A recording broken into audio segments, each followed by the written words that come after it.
नशा चाहे सूखा वाला हो या गीला वाला हो, नशा कभी भी इंसान के शरीर को लाभ नहीं पहुंचाता। और आजकल दुनिया में बहुत से ऐसे लोग हैं, जब वो नशे कर लेते हैं तो जो उनका यौवन है वो चरम पे पहुंचने लगता है और वो फिर एक ऐसी घटना को अंजाम दे देते हैं जिसके लिए समाज में कोई माफ़ी नहीं है, जिसके लिए समाज में कोई पश्चाताप नहीं है। आज की ये कहानी ऐसी है जो अंदर से झकझोर देगी, दिल दहला देगी। अब इस कहानी से पहले मैं आपको दो लाइन सुनाता हूँ। पहली लाइन है एक माँ की, जो कि बिखलते हुए ये बात बोलती है कि वकीलवा हमरे बेटी के मुआ दहलस।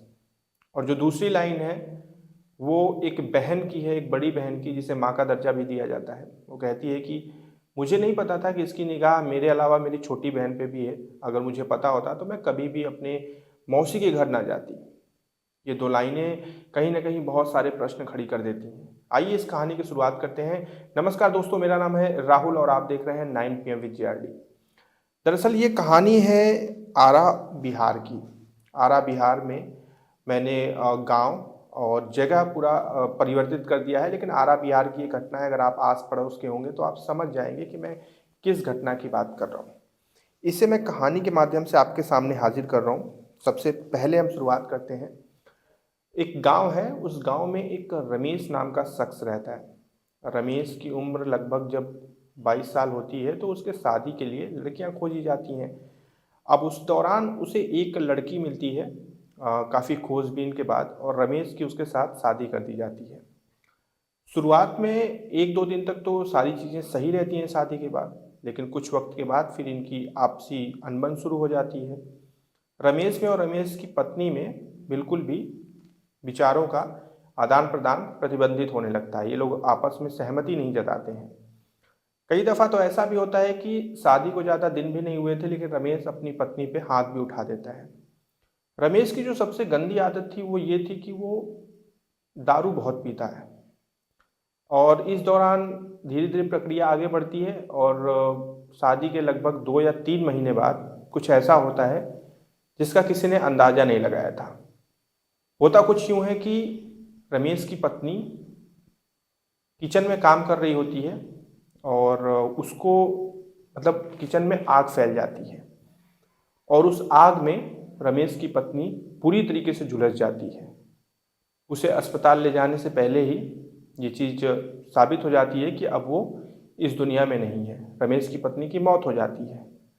अब बहुत से लोग इस चीज़ के लेकर रमेश के ऊपर तंज कसते हैं और आरोप लगाते हैं कि रमेश ने हत्या की है, लेकिन रमेश इस चीज़ को स्वीकार नहीं करता। वो कहता है कि मैं हत्या नहीं कर सकता, बल्कि सिलेंडर में आग लगने की वजह से पूरे किचन में आग फैल गई, जिसकी वजह से मेरी पत्नी मर गई। अब जब पत्नी मर जाती है, अब नई नई शादी हुई थी, 2 ही 3 महीने हुए थे, तो रमेश की पत्नी मर गई तो रमेश अब बिना पत्नी वाला हो गया। तो जिस लड़की से रमेश की शादी हुई थी उसी लड़की की छोटी बहन होती है। अब उसी की छोटी बहन से ही रमेश की दूसरी शादी करवा दी जाती है। यानी एक ही घर की दो बेटियों से पहली बेटी से शादी करता है जिसकी मौत हो जाती है, फिर वो दूसरी बेटी से भी शादी कर लेता है। अब रमेश की दूसरी पत्नी भी आ चुकी थी, लेकिन कुछ समय तक, लगभग 4 या 5 महीने तक इनके बीच में चीज़ें चलती हैं और फिर इनका वैवाहिक जीवन पटरी पर से उतरने लगता है। अब ये जो दूसरी पत्नी होती है वो रमेश के छोटे भाई के साथ दिल्ली चली जाती है, हमेशा के लिए रहने के लिए। अब जाने से पहले इनके बीच में लड़ाइयाँ भी होती हैं। रमेश कहता है कि तुम मुझे छोड़कर नहीं जा सकती हो। काफ़ी वाद विवाद होता है। तो रमेश की दूसरी पत्नी पुलिस को बुलाती है। पुलिस वो बताती है कि दरअसल रमेश उसके साथ मारपीट करता है और उसके साथ अनैतिक संबंध बनाने के लिए बहुत ज़बरदस्ती करता है। काफ़ी मशक्क़त होती है, काफ़ी लड़ाइयाँ होती हैं, झगड़े हो जाते हैं। पुलिस जो है गिरफ्तार भी कर लेती है रमेश को और उसको जेल में भी डाल देती है। खैर अगले दिन उसकी रिहाई भी हो जाती है, लेकिन पहली बार रमेश जेल जाता है अपनी दूसरी पत्नी की वजह से। इसके बाद आसपास पड़ोस के लोग इस चीज़ को निर्धारित कर लेते हैं कि अगर तुम्हारी पत्नी तुम्हारे छोटे भाई के साथ रहना चाहती है तो तुम मत रोको, उसको जाने दो, शायद वो उसके साथ खुश है। और तुम्हारी हरकतें ऐसी हैं कि शायद वो उसी के साथ रहने लायक है। और यही चीज़ होती है। और रमेश की दूसरी पत्नी भी रमेश को छोड़कर रमेश के छोटे भाई के साथ दिल्ली शिफ्ट हो जाती है। अब रमेश फिर से बिना औरत वाला इंसान था। यानी कि रमेश की 2 बार शादियां हो चुकी थी, लेकिन दोनों पत्नियों ने उसका साथ छोड़ दिया। पहली की मौत हो गई और दूसरे ने खुद उसका साथ छोड़ दिया। अब जिस गांव में रमेश रहता था, उसी गांव में एक लड़की थी जिसका नाम था आकांक्षा। रमेश के घर से लगभग 50 से 100 मीटर की दूरी पर आकांक्षा का घर था। और ये लोग पड़ोसी थे। पड़ोसी होने की वजह से घर में आना जाना, बातचीत करना, ये सारी चीज़ें तो आम बात है। ये चीज़ वहाँ पे भी होती थी। लेकिन आकांक्षा ये चीज़ नहीं जानती थी कि आकांक्षा के ऊपर रमेश की निगाह है। और रमेश को उस पूरे गांव में लोग वकीलवा के नाम से जानते थे। एक निकनेम था वकीलवा। अब होता कुछ यूँ है कि रक्षाबंधन का समय होता है। और रक्षाबंधन के समय में रमेश ने थोड़ी सी ड्रिंक, थोड़ी या ज़्यादा जितनी भी कह सकते हैं, उसने ड्रिंक कर रखी थी। उसने शराब पी रखी थी। अब उसकी निगाह तो पहले से ही आकांक्षा पे थी। तो रक्षाबंधन के बहाने वो जाता है और आकांक्षा को घेर लेता है। जब वो मौका देखता है कि चारों तरफ कोई नहीं है, तो वो घेर लेता है। घेर के कहता है कि तुम मेरे साथ चलो, मेरे साथ एक समय बिताओ, हम तुम्हें बहुत पसंद करते हैं। मतलब जो है उससे ज़बरदस्ती करने की कोशिश करता है। लेकिन आकांक्षा काफ़ी सक्रिय लड़की थी। वो तुरंत थप्पड़, 2-3 थप्पड़ मारती है और मार के वहाँ से चली जाती है। और हिदायत देती है कि दोबारा मेरे रास्ते में मत आना और इस तरह की गंदी हरकत मत करना। अब ये वक्त बीत जाता है। बीतने के बाद थोड़ा समय और आगे आते हैं। फिर दुर्गा पूजा का समय आता है और उस वक्त जो है वहाँ मेला भी लग रहा था गांव में, गांव के जस्ट दूसरे गांव में, बगल में। तो मेले का समय था। तो रमेश जाता है और आकांक्षा से बोलता है कि चलो, मैं तुमको वो अपनी तरफ से पैसे दे रहा हूँ, तुमको अपने साथ लेकर चल रहा हूँ, तुमको पूरा मेला घुमाऊंगा। अब पैसे का लालच देता है रमेश आकांक्षा को। लेकिन आकांक्षा इस चीज़ को जानती थी कि रमेश की नीयत सही नहीं है। फिर भी वो सोचती है कि शायद हो सकता है इसके अंदर कुछ परिवर्तन आया हो। तो आकांक्षा रमेश के साथ चलने के लिए राजी हो जाती है। थोड़ी दूर चलती है, तब तक रमेश अपनी नीयत दिखाना शुरू कर देता है और वो छेड़खानी करना शुरू कर देता है रास्ते में ही। आकांक्षा समझ जाती है कि ये इंसान जो है कुत्ते की पूंछ है, ये सुधर नहीं सकता। और आकांक्षा फिर गाली गलौज करके, उल्टा पुल्टा बोल के वापस अपने घर चली आती है। अब यहाँ तक तो मामला पहुंचा और यहाँ पर आने के बाद सारी चीज़ें लगभग ख़त्म होने वाली थी। अब आगे कुछ था नहीं, क्योंकि दुर्गा पूजा के बाद दीपावली और दीपावली के बाद छठ पूजा आती है। अब जैसे छठ पूजा आती है, आकांक्षा चली जाती है अपने मौसी के घर। उनकी मौसी के यहाँ जो है, उनकी मौसी छठ पूजा का व्रत रखती हैं, तो वो वहीं पे चली जाती है। अब आकांक्षा की एक छोटी बहन होती है जिसका नाम अ, हमने रखा है अंजलि। ध्यान रखिएगा कि नाम इसमें परिवर्तित है। दोनों लड़कियों का नाम मैंने परिवर्तित किया है ताकि अस्मित पे कोई असर ना पड़े। अब जो अंजलि है, उसकी उम्र थी मात्र 9 साल। यानी कि वो अपनी बड़ी बहन से जस्ट आधी एज की थी। 18 साल की आकांक्षा थी, तो अंजलि 9 साल की थी। अब अंजलि की मम्मी और घर में 1-2 सदस्य, सिर्फ इतने लोग घर पे होते हैं। अब एक दिन का समय आता है, शाम का समय होता है, और अंजलि की मम्मी कहती है कि बेटा एक काम करो, मार्केट जाओ, हम तुम्हें कुछ पैसे दे रहे हैं, जाके आटा लेती आओ। अंजलि दौड़ के जाती है और फिर इसके बाद आटा लेकर आती है। 5 मिनट बाद जस्ट वापस आती है और आटा रख के बड़ी तेज़ी से भागती है। तो उसकी मम्मी कहती है रुको रुको रुको, कहाँ जा रही हो? तो अंजलि कहती है कि अरे वो वकीलवा बुला रहा है, तो सुन के आ रहे हैं। ये कह के वो चली जाती है।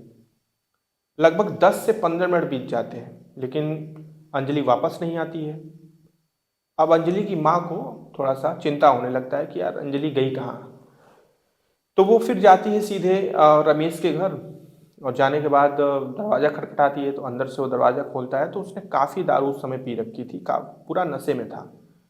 तो अंजलि की माँ पूछती है कि मेरी अंजलि यहाँ पे आई है क्या? तो कहता है कि नहीं, यहाँ पे तो अंजलि तुम्हारी नहीं आई है, जाओ यहाँ से, हमको डिस्टर्ब मत करो। बड़ी अजीब तरीके से वो बोलता है। इसके बाद अंजलि की माँ वापस चली आती है। वो सोचती है कि हो सकता है वो रमेश का यानी वकीलवा का नाम लेकर अपनी किसी दोस्त के पास चली गई हो, पड़ोस में कहीं और चली गई हो खेलने वेलने के लिए। उसकी माँ लगभग आधे घंटे इंतजार करती है लेकिन कहीं कुछ पता नहीं चलता है। अब उसकी माँ को चिंता बढ़ जाती है। उन्हें इस चीज़ की शंका होती है कहीं ऐसा तो नहीं है कि वकीलवा के पास ही मेरी बेटी है और वो मुझसे झूठ बोल रहा है। दोबारा से अंजलि की माँ रमेश के घर जाती है और जाने के बाद फिर दरवाज़ा खटखटाती है। वो खोलता है तो वो देखती है कि जो रमेश है वो नशे में इतना चूर था कि वो बार बार बल्ब जला रहा था और बुझा रहा था। तो अंजलि की माँ कहती है कि बल्ब बुझाओ मत, जलने दो, मुझे देखना है, मेरी बेटी नहीं मिल रही है। तो रमेश कहता है कि दिमाग मत खराब करो, हम नहीं जानते तुम्हारी बेटी को, वगैरह वगैरह। अब इन सारी चीज़ों में जब उसकी पूरी माँ घर की तलाशी लेती है तो कहीं पे भी अंजलि नहीं मिलती है। लेकिन जाते जाते अंजलि की माँ को थोड़ा सा अंदेशा होता है कि क्यों ना बेड के नीचे एक बार देख लिया जाए। और अंजलि की माँ जब झुक के बेड के नीचे देखती हैं तो उनके होश उड़ जाते हैं, क्योंकि वहाँ पर उनकी मासूम 9 साल की बेटी खून से लथपथ मृत अवस्था में पड़ी थी। माँ का कलेजा फट जाता है, वो चिल्लाने लगती है। तुरंत आसपास के लोग, पड़ोस के लोग एकत्र हो जाते हैं वहाँ पर। उस बच्ची का शव बाहर निकाला जाता है और देखा जाता है कि उसके शरीर पर बहुत सारे चोट के निशान थे। इसके बाद पुलिस आती है और पुलिस आने के बाद फिर बच्ची का जो है पोस्टमार्टम वगैरह होता है और इस चीज़ की पुष्टि होती है कि बच्ची के साथ जबरदस्ती की गई और बड़ी क्रूरता से उसके गर्दन को, गले को, गाल को, मुंह को, नाक को, कान को, हर जगह से प्रताड़ित किया गया। मतलब बहुत जगह घाव के निशान थे। अब वहाँ पे जितने ग्रामीण थे, आसपास पड़ोस के लोग थे, वो रमेश को वहीं पकड़कर बहुत ज़बरदस्त धुलाई करते हैं, बहुत तगड़े से मारते हैं। मारने के बाद फिर पुलिस को सौंप देते हैं। पुलिस जब बयान लेने लगती है तो रमेश इस चीज़ को स्वीकार ही नहीं करता। वो बार बार कहता है कि नहीं, मैंने ऐसा कुछ नहीं किया। मैं जब घर पे लौटा तो वो ऑलरेडी मरी हुई थी। मैं डर गया था, इसलिए मैं किसी को बता नहीं रहा था। मैं बस ये सोच रहा था कि कल जब सब कुछ ठीक होगा तब मैं जो है बताऊंगा अपने घर वालों से कि ऐसी ऐसी बात है, यहाँ पर मैं आया तो अंजलि की लाश पड़ी हुई थी, वगैरह वगैरह करके वो ढेर सारे देश भर के बहाने बना रहा था। लेकिन ये चीज़ पूरी तरह से स्पष्ट थी कि नहीं, हत्या तो उसी ने की है, जबरदस्ती भी उसी ने की है। अब देखिए, ये 9 साल की जो बेटी थी, 9 साल की जो अंजलि थी, एक मासूम बच्ची जिसकी कोई गलती नहीं थी, उसे तो ये भी नहीं पता था कि जिस वकीलवा के पास वो जा रही है वो एक हैवान है। उसने दारू इतनी ज़्यादा पी रखी है कि उस वक्त वो क्या करने वाला है उसको खुद नहीं पता। अब देखिए, हमारे समाज में ऐसी ही घटनाएं हैं जिसके लिए मैंने शुरुआत में बोला कि चाहे हमारे आसपास पड़ोस के लोग हों, चाहे जो भी हों, लेकिन हमें सतर्क रहने की आवश्यकता है, क्योंकि वक्त काफ़ी बदल गया है और इस वक्त कौन सा इंसान इंसान रूपी चोले के पीछे एक राक्षस प्रवृत्ति लेकर घूम रहा है, कोई नहीं जानता। आज की यही कहानी थी और सतर्क रहिए, सावधान रहिए और अपनी राय जो है कमेंट में ज़रूर बताइए। ध्यान रखिएगा अपना। कल हम फिर से मिलेंगे एक नई कहानी के साथ। जय हिंद।